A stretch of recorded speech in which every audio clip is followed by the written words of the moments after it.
Hey guys, welcome back to OceansEdgeMusic.com. I'm Andrew Wooddell, and we're talking today about fingerstyle techniques, hammer-ons, and pull-offs.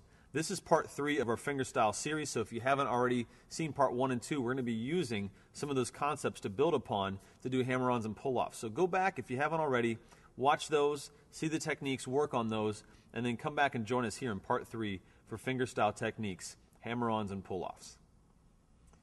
If you haven't already done so, grab your acoustic guitars and your metronomes. We're going to set the metronomes at 80 beats per minute, and we're going to make sure our guitars are tuned up, and we're going to use a D formation today to talk about hammer-ons and pull-offs.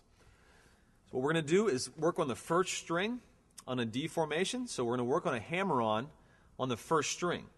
What a hammer-on is basically playing a note. It can be fretted, it could be an open string, and then once you play the note without striking it again with your right hand, you're going to hammer on or press down firmly and quickly with a finger to create another note. So what that sounds like is from open to second fret here on the first string, it sounds like this.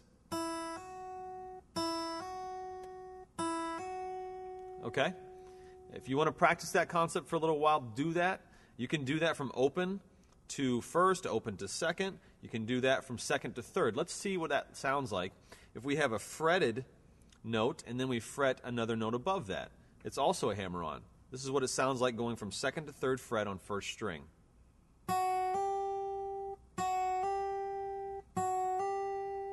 Okay, once again, I'm only striking it once with my right hand, and I'm making it sound like two notes with my left hand. So work on that technique, and then what we're going to do is combine that with pull-offs, which is the opposite.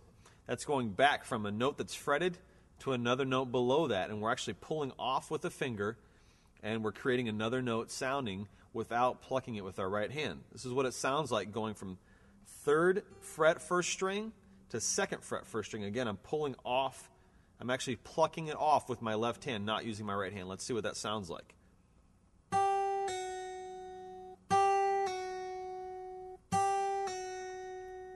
Okay? And again, from second fret to open, let's hear what that one sounds like on the first string.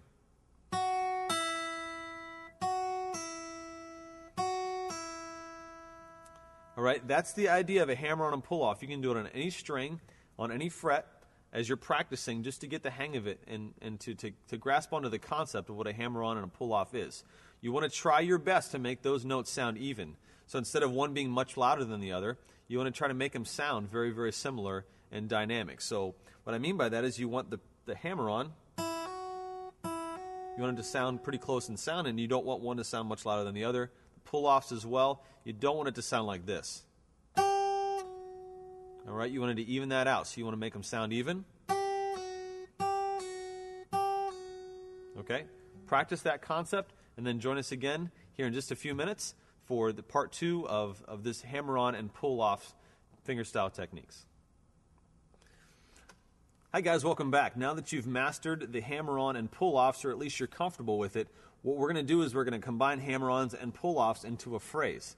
Again, using the first string, I want you to picture the D chord with your left hand, and what happens is your first finger and your ring finger are already occupied with fretting notes on the second and third string. So the last two fingers we have available are our middle finger on the second fret of the first string, and our pinky finger is available.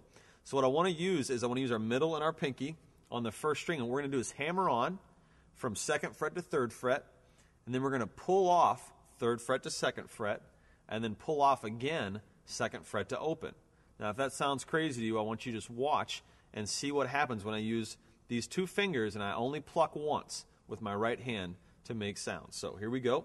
I'm going to hammer on second to third, pull off again. Here we go.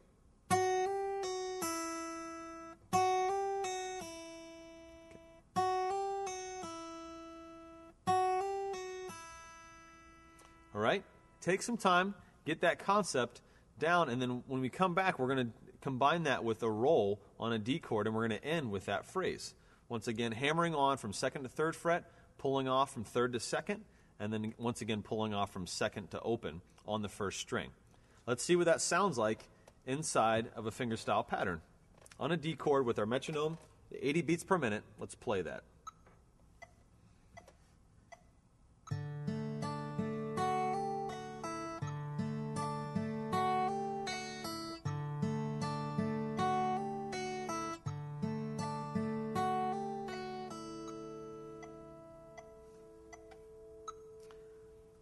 All right, practice that concept, work on it, and you'll find yourself well on your way to fingerstyle guitar in worship. Thanks again for stopping by oceansedgemusic.com, and we'll see you next time.